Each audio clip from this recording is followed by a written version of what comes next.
Hola, ¿qué tal? Estamos esta vez en otra conversación con Jesús, un emprendedor de pura cepa, un emprendedor de verdad, que era lo que estábamos hablando antes, un tío que bueno, se ha hecho su camino, ya nos contarás cómo te has hecho tu camino y demás, pero es un perfil que a mí me llamaba bastante la atención tener acá y tenía muchísimas ganas, primero porque para aprender yo, porque a mí todo el mundo del emprendimiento me gusta bastante, pero eso, el emprendimiento de verdad, el emprendimiento con base.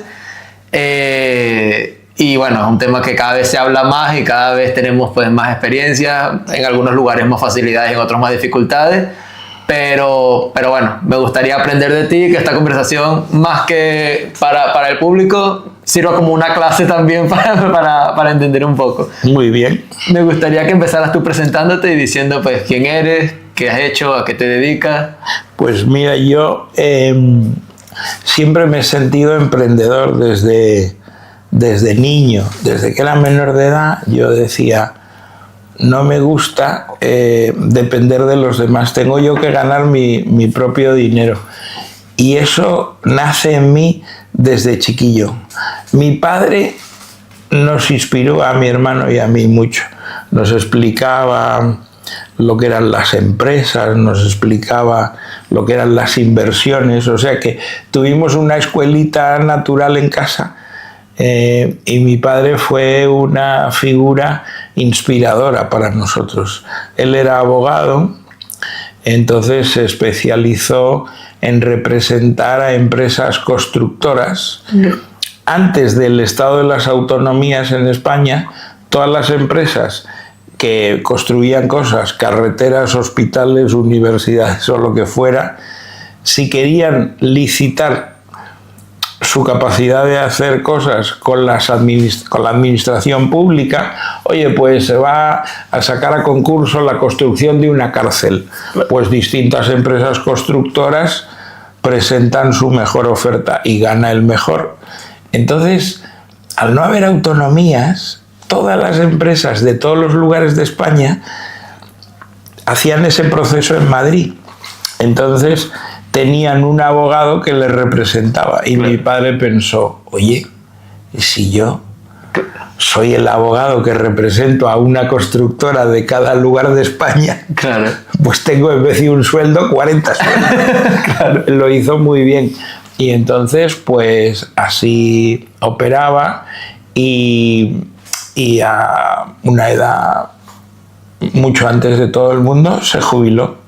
Okay. Se dedicaba a vivir la vida con sus amigos y llevar una vida ayudando a los demás, una persona muy buena. Entonces, eso fue el motivante inicial. Luego, cuando ya tenía la mayoría de edad, enseguida me puse a montar empresas. Vale. ¿Cuál fue la primera empresa que montaste? La primera empresa, digamos, legal, fue una empresa de videojuegos que me uní a unos vecinos, hijos de un director de teatro, profesor de literatura del colegio. Yo me uní a esa compañía de teatro universitario, lo hice en el bachillerato y luego estaba en la compañía Taedra. Y uno de sus hijos me contó que estaba con sus hermanos creando una empresa de videojuegos para el primer nano ordenador que llegó a España, que era Sinclair Spectrum. ¿Esto qué año estamos hablando más o menos? Yo no lo recuerdo, pero sé que nos dieron la portada del País semanal en 1987. O sea, okay, a lo mejor eso es 1984 o 1985, okay. Fíjate. Y una maravilla, una experiencia increíble. Yo por la mañana vendía seguros en una compañía, por las tardes estudiaba periodismo y entonces digo, pues yo dejo los seguros y vendo videojuegos. Y me uní a ellos y esa fue la primera empresa en la que estuve, que se llamaba Dynamic. Y después he estado en otras empresas de videojuegos también. Otra que se llamaba Dynamic Multimedia y otra que se llamaba FX Interactive. Okay. O sea que he tenido experiencia en el sector de los videojuegos y y cuando ha sido temas de emprendimiento, pues yo he creado restaurantes.com. Claro. Y ahí desarrollé esa pasión por la gastronomía, en montar una startup en el sentido clásico con un socio que era un tío buenísimo con la tecnología, y entre los dos la hicimos, la desarrollamos y se la vendimos al grupo Michelin. Claro, que es lo que hoy es The Fork, ¿no? Exactamente, porque lo que pasó es que nosotros le vendimos a Michelin. Después Michelin había comprado antes otra empresa que se llamaba lifebookings.com, juntó todo eso y en un momento determinado, pasados 2 años o así, se rindieron y dijeron no sabemos gestionar esto, y se lo vendieron a TripAdvisor. Entonces TripAdvisor había comprado The Fork, y entonces luego pues le compra al grupo Michelin todo lo que tenía el grupo Michelin de temas digitales. Entonces, en Europa, básicamente estaba un grupo propietario de todo esto, que era TripAdvisor, que había hecho diferentes compras, y luego había un grupo francés que se llamaba Zenchef. Este grupo francés se ha fusionado con una startup de Sevilla, muy exitosa, que se llama Cover Manager.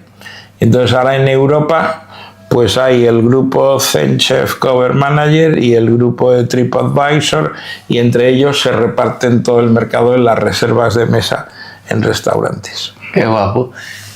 Volviendo un poco pues a tu juventud y ese empezar en el emprendimiento, dirías que la industria de los videojuegos, es que 1980, o sea, los 80 para empezar en la industria de los videojuegos, es ser un visionario. Bueno, en realidad hubo un fenómeno de masas en España. El microordenador este de Inglaterra, Sinclair ZX Spectrum, se vendía como pan caliente. Entonces llegó a haber muchos cientos de miles de hogares que tenían ese ordenador. Entonces había que darle alimento. Claro. Y entonces dijimos, bueno, pues vamos a hacer videojuegos. Claro, aprender a programar un ordenador cuando no había internet, Claro. o sea, el conocimiento estaba como en la época previa a que se invente la imprenta de Claro. Gutenberg. O sea, tú ibas y encontrabas libros que te enseñaban a programar, que eran de editoriales norteamericanas, que llegaban con suma escasez a España. Entonces los programadores eran autodidactas que estaban investigándolo todo, leyendo, encontrando revistas especializadas, libros importados, y ahí aprendían, eran autodidactas. ¿Y tu papel en esta empresa fue comercial? Yo siempre las ventas, en todos los temas que me he metido, como he estado muchos años también en empresas que no eran mías, pues o he sido director comercial o he sido director de marketing. Eso ha sido mi papel. Ok. Me gustaría entrar pues un poco en tu papel de comercial. La verdad, yo estoy trabajando también de eso, y para mí tenerte acá, como dije antes, es una clase magistral, es una masterclass. ¿Qué habilidades crees tú primero que necesita un buen vendedor? Yo creo que todo el mundo puede ser buen vendedor porque es una capacidad innata en los seres humanos. Desde que somos niños somos capaces de vender.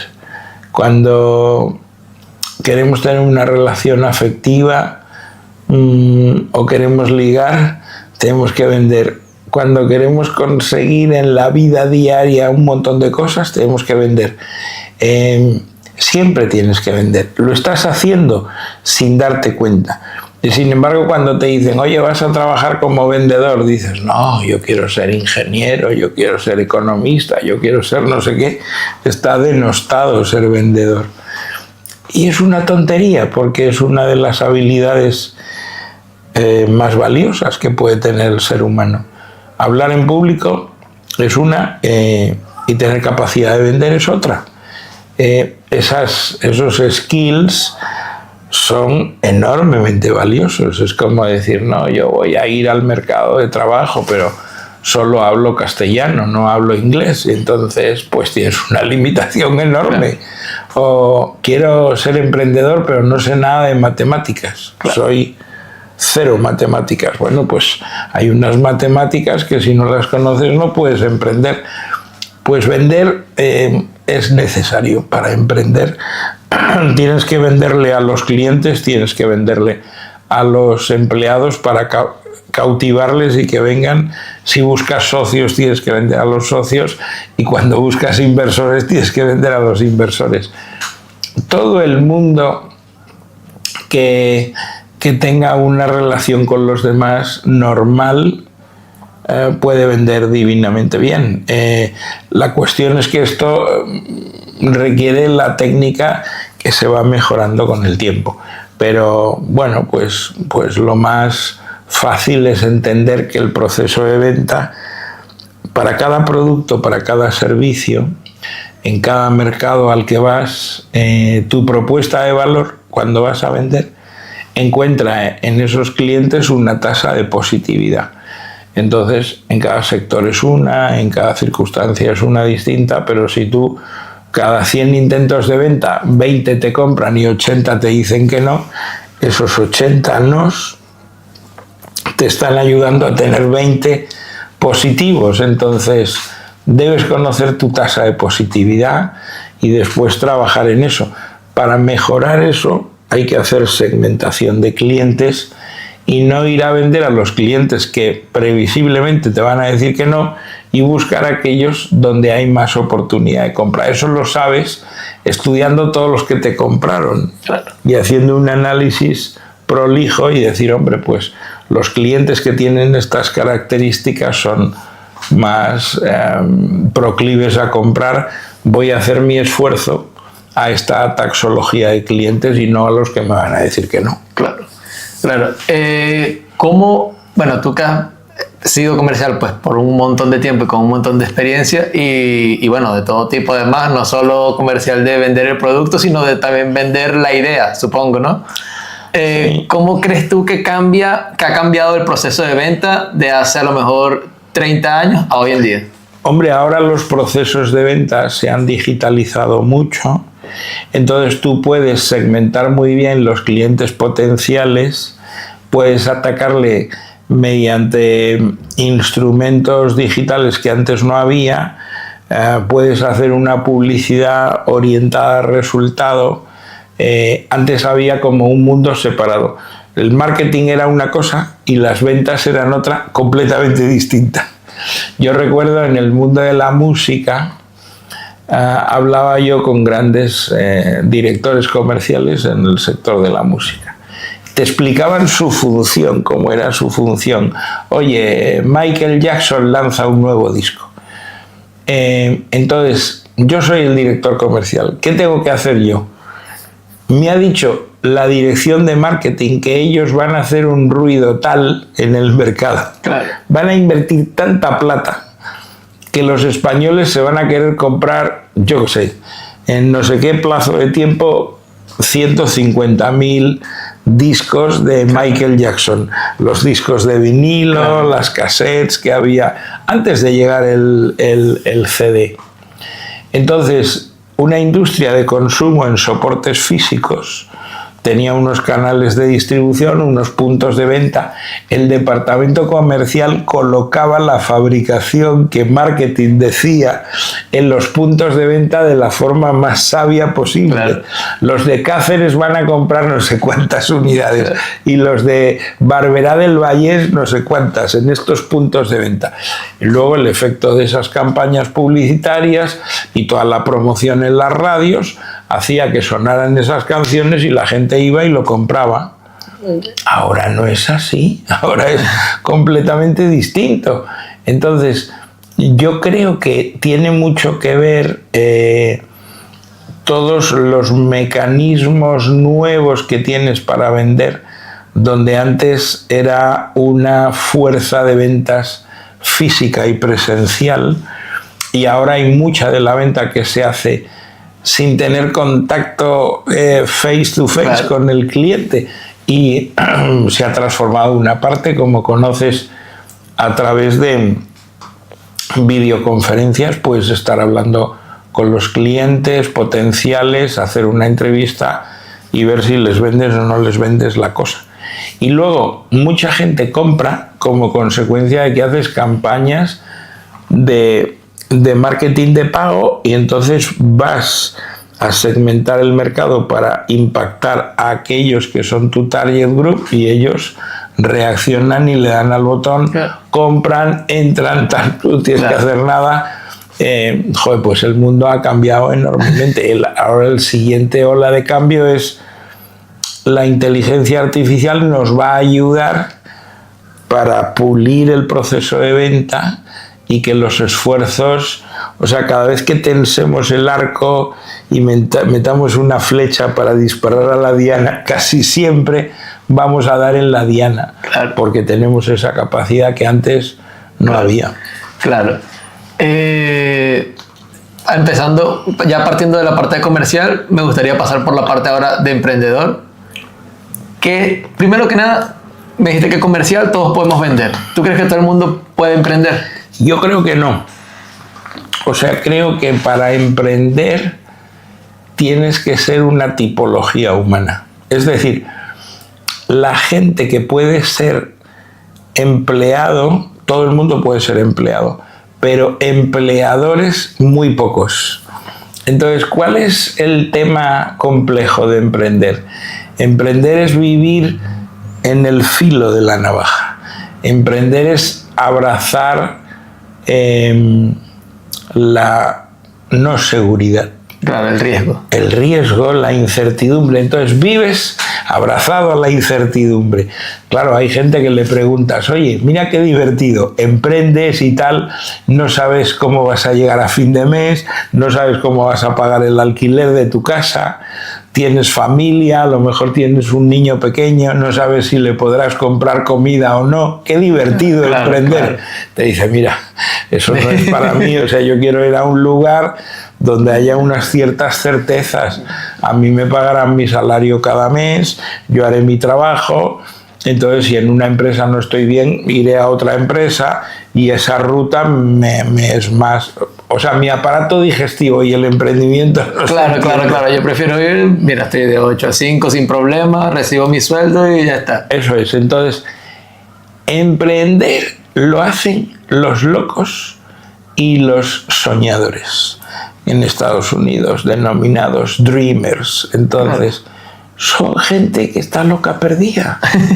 Tú, o sea, estudias en Estados Unidos todos los grandes emprendedores que han transformado el mundo, el porcentaje que son extranjeros, que no son americanos, es apabullante. Claro. No tienes nada que perder. Llegas allí y entonces, pues el caso de WhatsApp es precioso. El tipo que crea WhatsApp está viviendo de ayudas sociales, de la caridad, y su madre está en una situación terrible, están en una pobreza extrema. Y entonces él se pone a escribir el código de WhatsApp. Y mira, a día de hoy. Y se convierte en un tipo multimillonario. La historia del emprendedor don Amancio Ortega nunca fue a estudiar nada, no pasó por el colegio, no pasó por la universidad ninguna. Se convierte en uno de los hombres más ricos del planeta Tierra. Claro.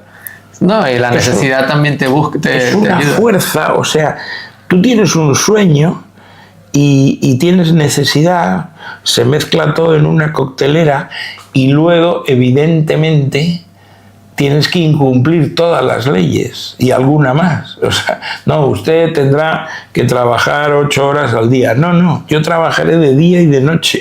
Claro. Yo nunca descansaré. A mí el domingo me da igual. Yo voy a estar trabajando siempre.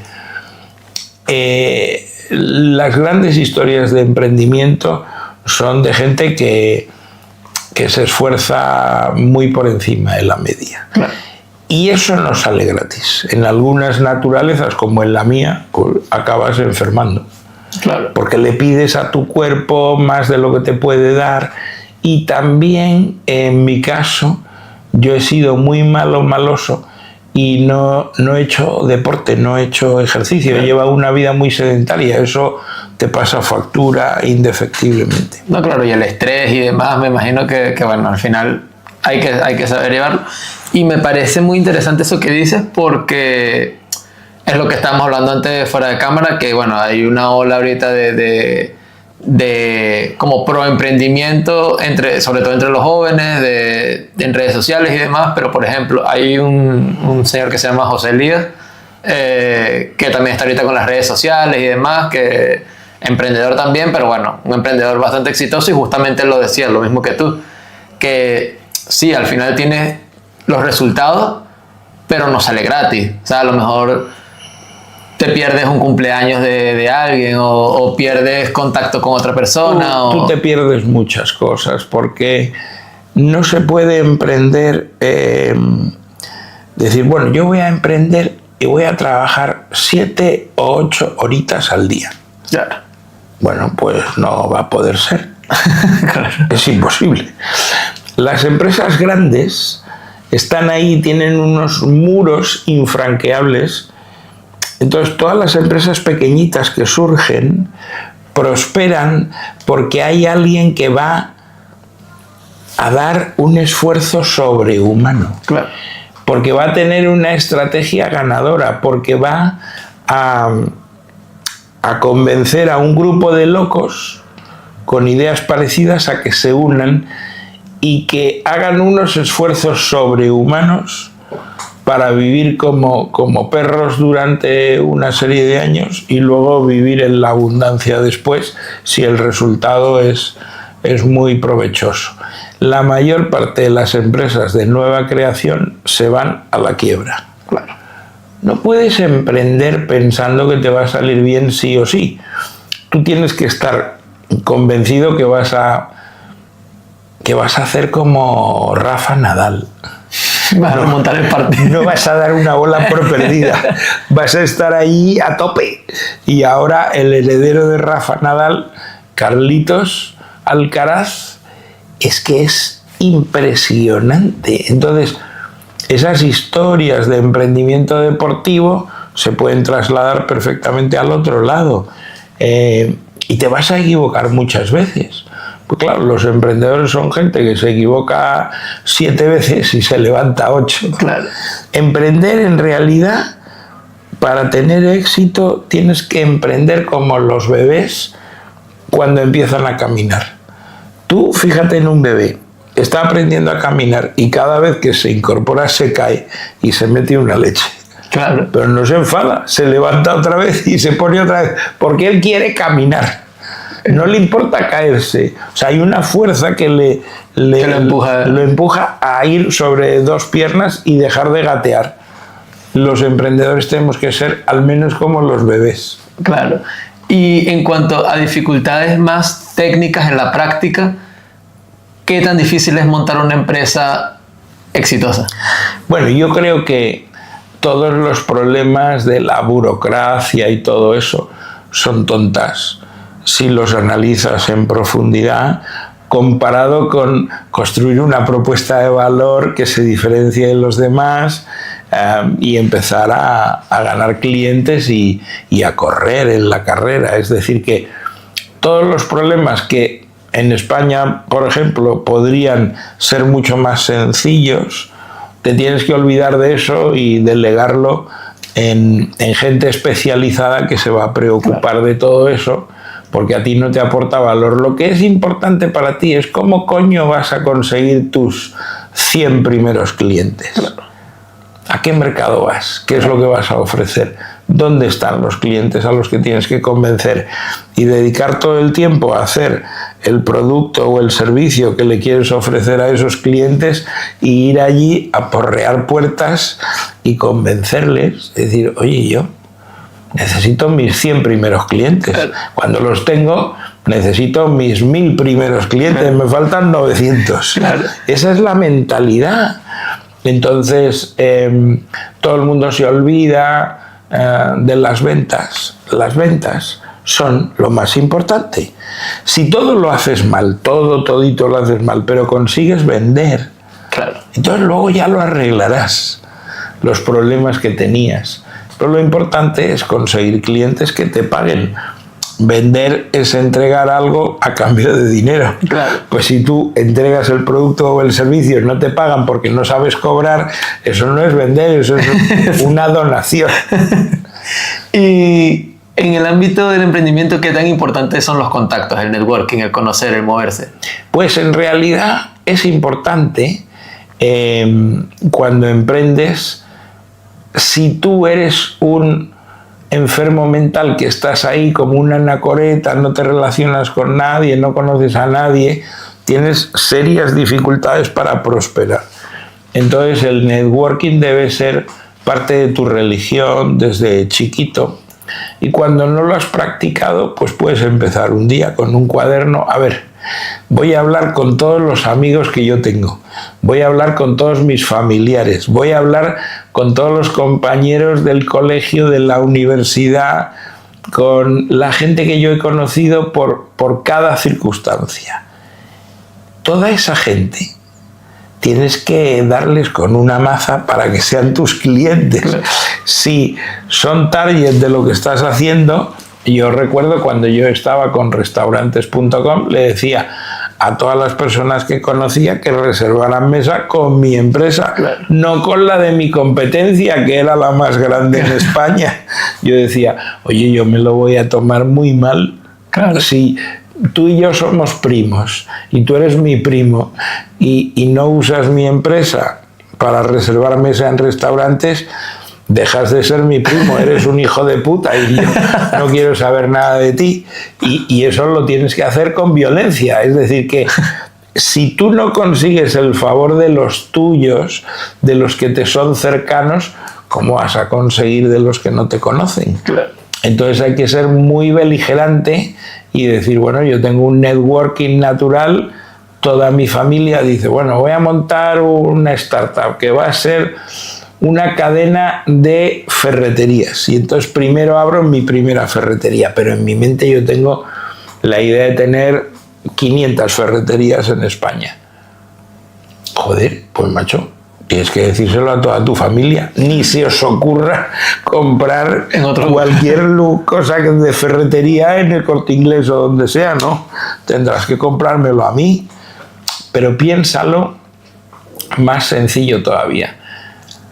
Un familiar tuyo monta un concesionario de coches de la marca Peugeot y entonces te lo cuentan y entonces tú te vas a comprar un Peugeot. ¿Cómo te vas a comprar el coche en otro sitio que no sea en el concesionario de tu primo? Claro. Tendrás que ir ahí, porque si no haces eso, el karma castiga mucho a los infieles. Entonces yo lo hago ver que esto es muy importante, que nos ayudemos de nuestras redes naturales y luego desarrollemos con el networking a través de redes sociales y de mecanismos 1000, pues para darnos a conocer y cautivar a más gente, claro. Claro. Tú, además de emprender, también ayudas a otros a emprender.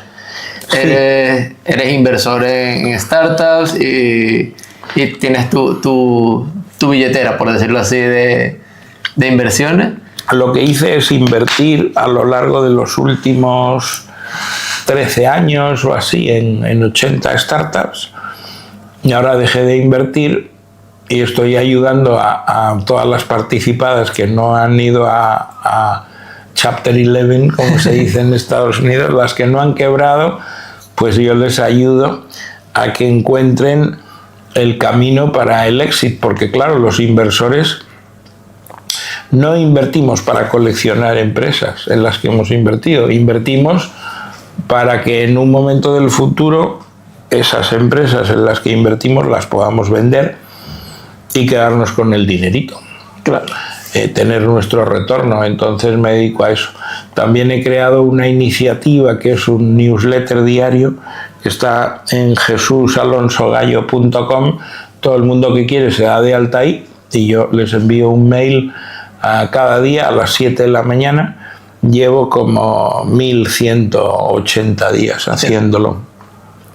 Entonces, todo el mundo aprende cosas ahí y yo ahí vendo cosas. Okay. Que empecé vendiendo una membresía que vale 100 euros al mes. Entonces, toda la gente que quiere aprender a emprender o quiere aprender a invertir o quiere saber la experiencia que yo comparto de la vida, claro, como me han pasado muchas cosas y me he muerto y he resucitado, pues alguien que está en el hospital y se muere, está en la unidad de cuidados intensivos y luego los médicos te regresan, aprendes un montón de cosas. Entonces yo he metido ahí todo eso en una receta como un salmorejo cordobés, y entonces hablo de felicidad, de inversión, de vida y de emprendimiento en esta membresía 5, donde solo puedo tener 210 personas, porque no les puedo dar un buen servicio yo más. Entonces determiné 210 y entonces ahí se van incorporando. Envío el newsletter gratis cada día a miles y miles. Estoy a punto de llegar a 10.000 suscriptores del newsletter diario, y luego pues un porcentaje pequeño se van incorporando a la membresía y desde allí les ayudo. Yo ayudo a todas las empresas en las que invertí y ayudo a otras en las que no he invertido con este mecanismo que me viene muy bien, porque los médicos me dijeron: ni se te ocurra montar tu quinta startup. O sea, has hecho 4, has vendido 3 de las 4, ya no más, porque tu salud está en riesgo. Mi esposa me vigila, entonces hice este mecanismo que me permite llevar una vida razonablemente tranquila y hacer esto. Y luego me meto en líos con otras 2 personas que colaboro. Hemos creado unas formaciones muy basadas en la experiencia, se llama 3 en Forma. Lo hago con Rodolfo Carpentier y con Néstor Salvador Boichenko, que son 2 personas entrañables, y entre los 3 atesoramos más de 200 años de edad y de experiencia. Y entonces hacemos eventos formativos presenciales y online que denominamos 3 en Forma. Tenemos una web que es 3enforma.com. Ok. En la parte de invertir en startup, ¿qué señales te da una startup o te daban en el momento en el que invertías en ellas para tú decir, vale la pena entrar acá? Bueno, básicamente cuando inviertes en fase presemilla y en fase semilla,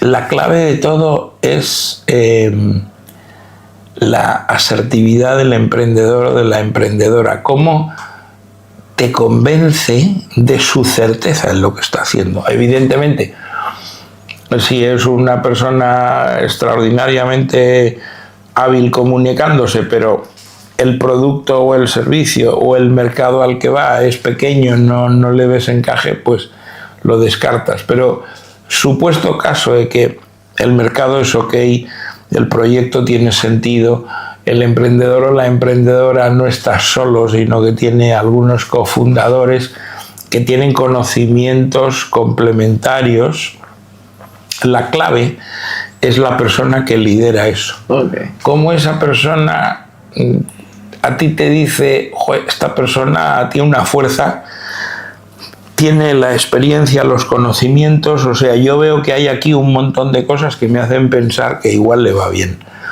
Ya sé que le va a ir mal al 80%. Claro. Pues claro, los inversores venimos llorados de casa. Ya sabemos que el 80% de nuestras decisiones de inversión vamos a perder todo nuestro dinero. Pero no nos quedamos llorando en casa por eso. Acariciamos la ilusión de que algunos de los del 20% que les va bien lo van a petar. Claro. Y entonces vamos a tener ahí un retorno que va a ser sensato. Hablando de que, bueno, que al 80% le va mal, siempre es muy bonito pues hablar de los casos positivos, pero ¿alguna vez te has visto entre la espada y la pared en cuanto a algún caso negativo? Bueno, yo admito todos los casos negativos de buen grado. Yo no he tenido problemas en emprendimientos donde el emprendedor haya actuado con deshonestidad. He tenido suerte. Entonces, Oye, pues las cosas no salen por razones que muchas veces nada tienen que ver con el emprendedor, no es su responsabilidad. Te pongo un ejemplo. Invierto con otra gente en un vehículo que creamos que se llamaba Cupido Capital. Invertíamos en startups, ya no invertíamos en startups en fase semilla, ni en fase presemilla. Era antes. Es una fase que se llama servilleta en un bar con manchas de chorizo en la servilleta. Entonces sacan un boli y en la servilleta te explican a la startup qué quieren crear. No hay ni PowerPoint ni cojones, o sea, es una cosa muy anterior. No, pues es que queremos hacer esto y tal, y un tipo te lo cuenta. Y nosotros con Cupido Capital le dábamos 50.000 euros por el 10% de la empresa. El emprendedor se quedaba con el 90%, nosotros con el 10%. Pero además de darle 50.000 euros por el 10%, valorando algo que no existía en medio millón de euros, pues decía, bueno, pues lo valoramos en medio millón de euros porque nos da la gana. Y luego íbamos a vivir con el emprendedor medio mes para ver cómo se relacionaba con sus compadres ahí que estaban en la cueva creando la cosa. Entonces, si veíamos que todo era ok, ese era el due diligence, le dábamos el dinero. Okay. Y después tenían a 21 inversores en Cupido Capital con expertise diverso en diversas materias para que les ayudáramos en lo que necesitasen. Y eso pues fue bien. Entonces invertimos en una serie de empresas. Vale, inviertes en una que hace una solución como un ofertón de vuelo de avión y noches de hotel, 4 días, 3 noches en principales capitales europeas. La gracia del asunto se llamaba Nice Hop. Es que te mandaban la oferta por WhatsApp. Okay. Solo necesitaban tu móvil. Okay. Oye, vete con tu chica a París, a un hotel súper guay con esta compañía aérea, aterrizas en este aeropuerto que es un aeropuerto principal de París, no te mandamos a tomar por saco. Claro. El hotelito está bien y te cuesta 114 euros por persona. La gente dice, joder, tal. Y entonces la empresa, desde que nace, iba, o sea, las primeras métricas eran una maravilla. Invertimos ahí. Llega la pandemia. Y dicen, prohibido volar en avión, prohibido hospedarse en hoteles. Pues, ¿qué culpa tiene el emprendedor de eso? No, claro. Pues la empresa se va al carajo y los inversores perdemos nuestro dinero y a otra cosa mariposa. Esto es así. Ok. ¿Cómo ves el mundo empresarial en un futuro? ¿Cuál crees que va a ser el nuevo boom, por decirlo así? Yo creo que lo que va a pasar es que el mercado de trabajo, tal y como lo conocemos, va a transformarse en otra cosa. Y yo creo que va a haber muy poca gente de la masa laboral del mundo, digamos en Occidente, muy poca gente va a trabajar por un salario para una empresa. Okay. Entonces creo que todo el mundo va a ser autónomo. Okay. Todo el mundo. Y va a ofrecer su talento a distintas empresas para distintos proyectos. En las empresas van a tener una plantilla con poca gente que tenga un contrato fijo y van a hacer un montón de trabajos con freelance y con agrupaciones estructuradas de freelance que les van a hacer tema por proyecto. Creo que esto es lo que va a pasar. Y la inteligencia artificial está aquí para cambiar el mundo, y la fusión entre la inteligencia artificial y la robótica humanoide, ni nos imaginamos cómo va a cambiar el mundo. Pero todo esto que veíamos en las peliculitas de ciencia ficción está llegando. Claro. Esto va a ocurrir. Porque claro, un robot humanoide alimentado por no las primera generación de IA de los LLM actuales, sino lo que vendrá después y después y después, los coches autónomos, todas las naves, todas las máquinas de herramienta. No puedes imaginar que un tipo tiene que estar conduciendo una excavadora. Claro. O un camión, el camión irá solo, la excavadora irá sola, y entonces ahí no habrá riesgos de que un ser humano tenga un accidente. ¿Cómo se va a recolectar los alimentos en la agricultura? Pues todo va a cambiar. Entonces, lo que está por ver es a qué se va a dedicar la gente que no va a tener que trabajar. Claro. Entonces, hay un tema para los psicólogos, los sociólogos. Hay un debate muy grande cuando mucha gente puede vivir sin trabajar. Claro. Y otra gente va a vivir trabajando en lo que quiere y poquito. O sea, Claro. no como nuestros abuelos o nuestros padres. O sea, esas imágenes de que la gente, si trabajaba en la construcción o en la agricultura, se dejaban la vida, Sí, claro, por el esfuerzo físico, tenían que jubilarse antes porque estaban reventados. Pues los robots humanoides van a hacer todo eso y no lo van a hacer los seres humanos. Es que tiene todo el sentido del mundo, porque parece loca la idea, pero es que hace 5 años ChatGPT también era ciencia ficción. Entonces, ver cómo hemos ido evolucionando es una locura. Hablamos de los casos negativos, pero también tienes muchos triunfos, tienes también casos positivos, si no, no estuviésemos aquí.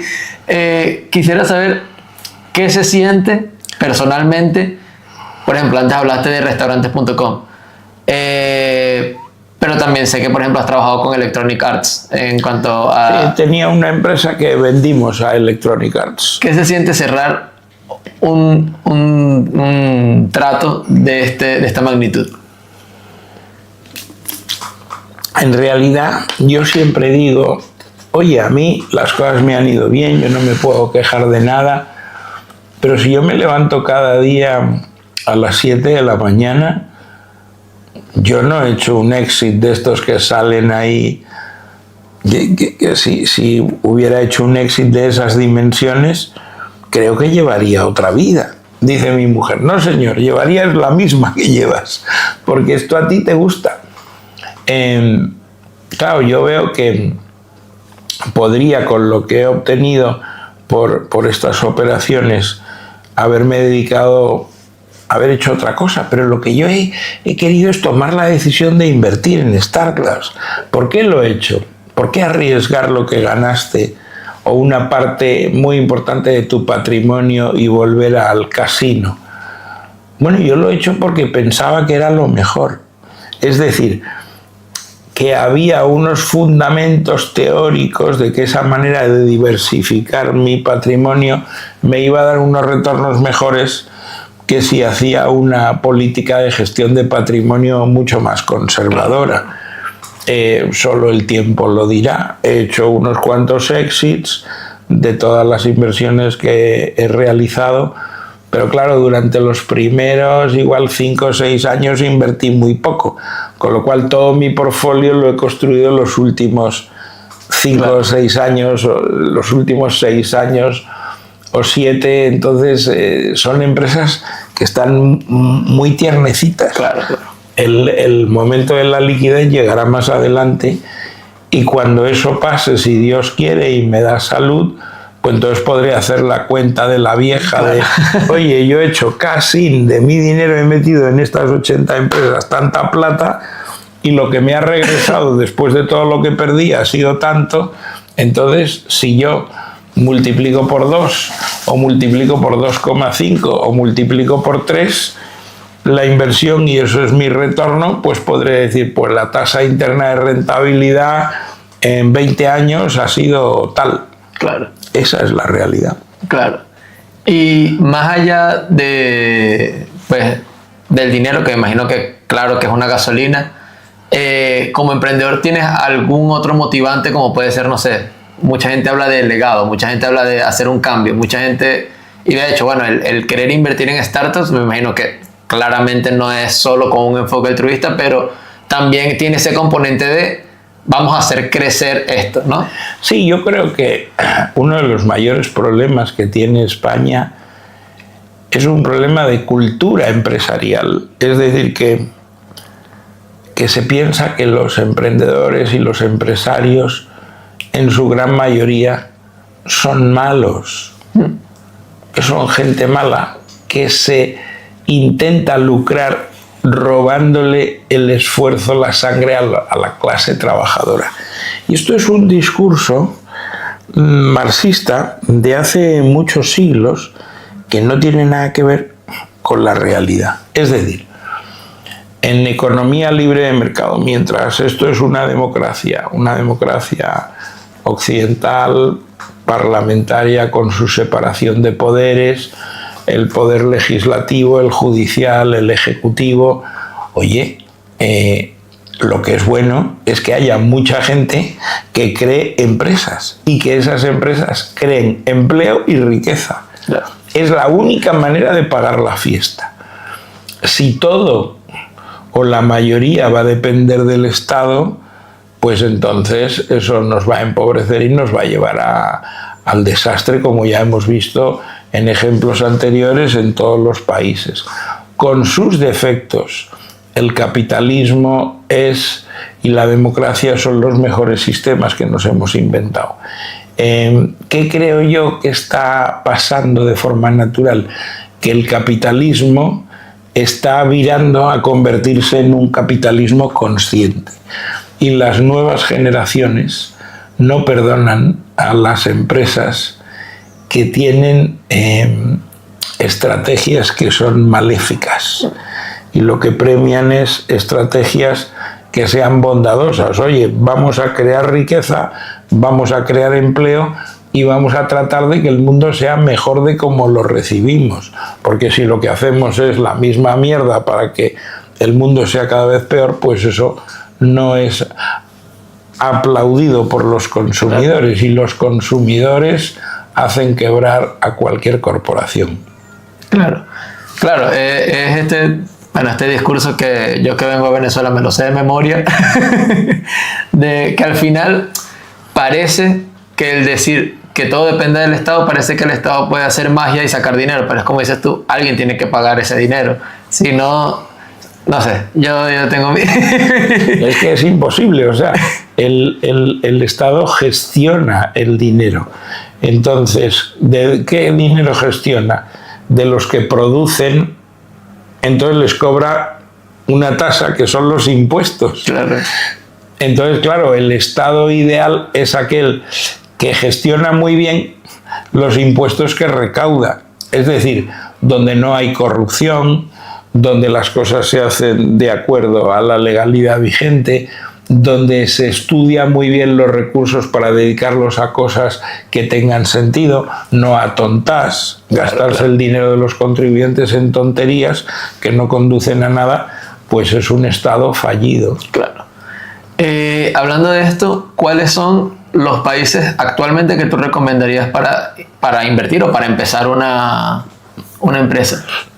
Es complicado porque el mundo está convirtiéndose en una locura. Entonces tenemos en Estados Unidos un tipo que parece que está loco como un cencerro, tenemos en Rusia otro señor que es un loco como un cencerro, tenemos en China una cosa difícil de entender desde Occidente, pero que está comiéndole la tostada a Europa y a Estados Unidos, y uno ya no sabe qué pensar.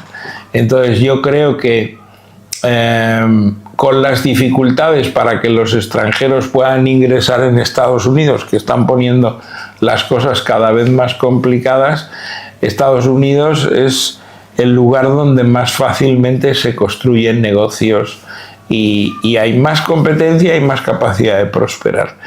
En Europa, países como Holanda, países nórdicos, Suecia, Dinamarca, Finlandia, tienen mercados pequeños, pero tienen unos ecosistemas que son favorables a esto.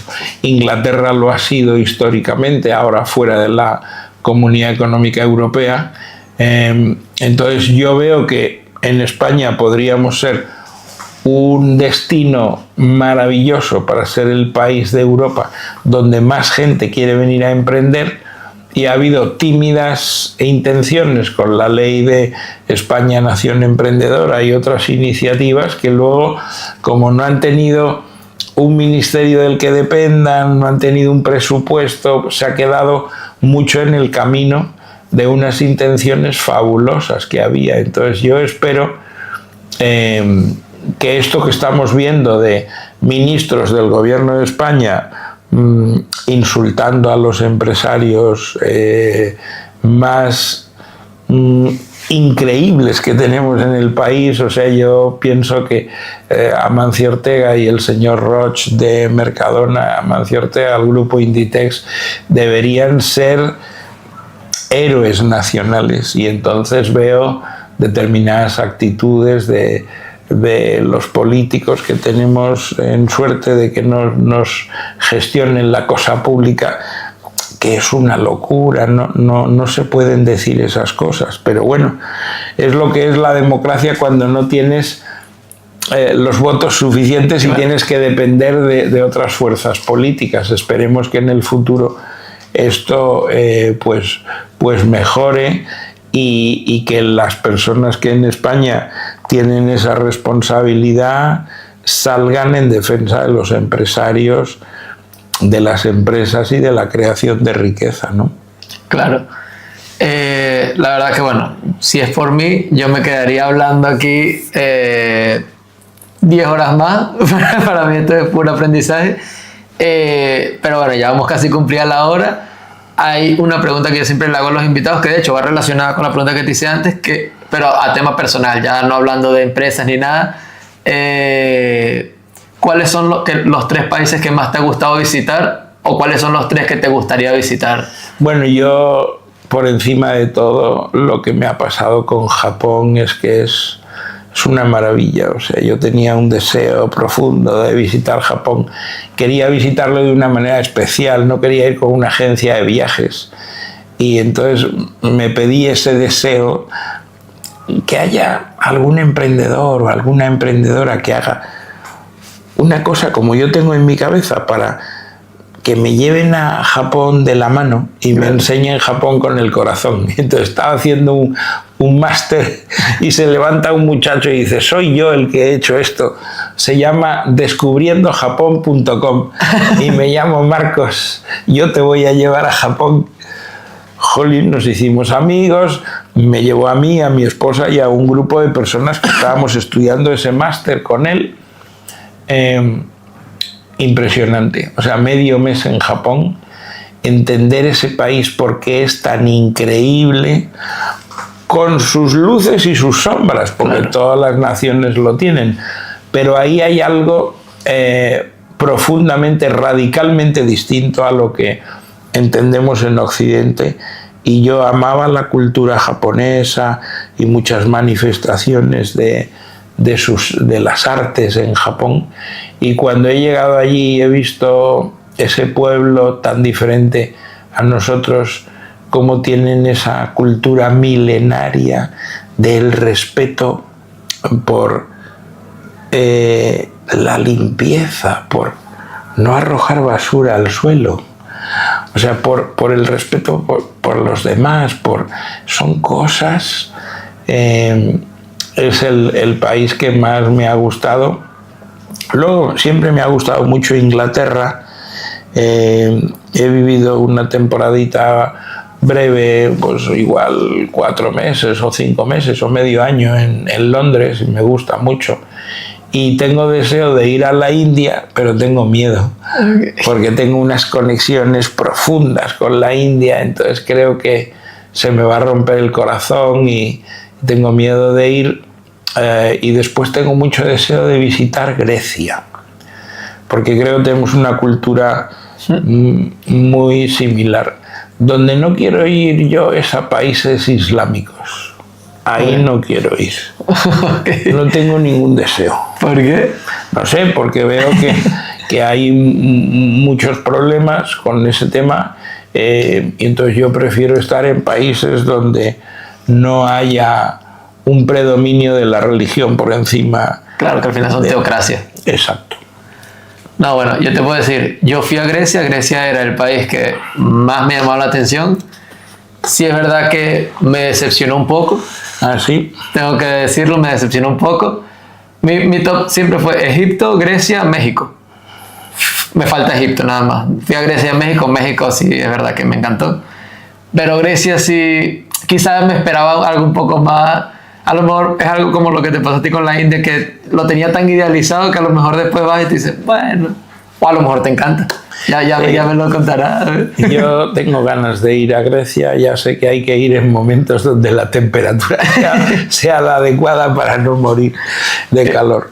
En cuanto al mundo de los negocios, ¿hay algo de lo que te arrepientas? Bueno, yo me arrepiento de no haber estado más metido en los temas de tecnología, para ser menos burro con la tecnología y haber tenido capacidades por mí mismo que no las tengo. Yo estoy con una cultura muy de letras y me interesaban muchas cosas que no tenían que ver con las ciencias, y me siento maniatado porque soy muy torpe con el uso de la tecnología, y eso me impide muchas cosas. Entonces siempre estoy rodeado de ingenieros que son los que se encargan de la tecnología, y a mí me lo dan todo masticadito. Pero eso es una carencia que yo tengo. Ok, ya por terminar me gustaría que te despidieras tú, me gustaría que dieras tú la reflexión y lo que quieras decir. Muy bien, pues yo lo que quiero decir es que la gente que nos escuche tiene que pensar si quieren ser pastores o quieren ser ovejas. Si quieren ser ovejas está bien, van a trabajar, les van a pagar un salario, les van a dar hierba para comer y están ahí, son ovejitas y están con el rebaño otras ovejitas. Pero si un día sienten la llamada de la selva y quieren ser pastor o pastorcilla, tener su propio rebaño de ovejitas, esa llamada de la selva es dura. Ese deseo de construir algo que no existe, de emprender, puede ser algo que te cambia la vida, te hace mejor persona, te hace salir de tu zona de confort. Y bueno, pues yo estoy aquí para ayudar a todo el mundo que tenga interés. Los interesados solo tienen que entrar jesusalonsogallo.com y allí yo les envío un correo electrónico gratis cada día a las 7 de la mañana, hora de Madrid, España, y entonces pues estaré encantado, porque claro, yo también hago una cosa de que la gente, yo escribo y hay muchos que dan responder, piensan que ahí hay una IA que va a responder. Claro. Soy yo el que responde, no hay ninguna secretaria. Me encanta ese feedback, ser emisor y los receptores interpelarme y preguntarme cosas. Bueno, muchísimas gracias por participar. Muchísimas gracias por tu confianza. ¿Cómo lo has pasado? ¿Bien? Lo he pasado muy bien, ha sido muy entretenido. Bueno, muchas gracias, Jesús. Gracias a ti.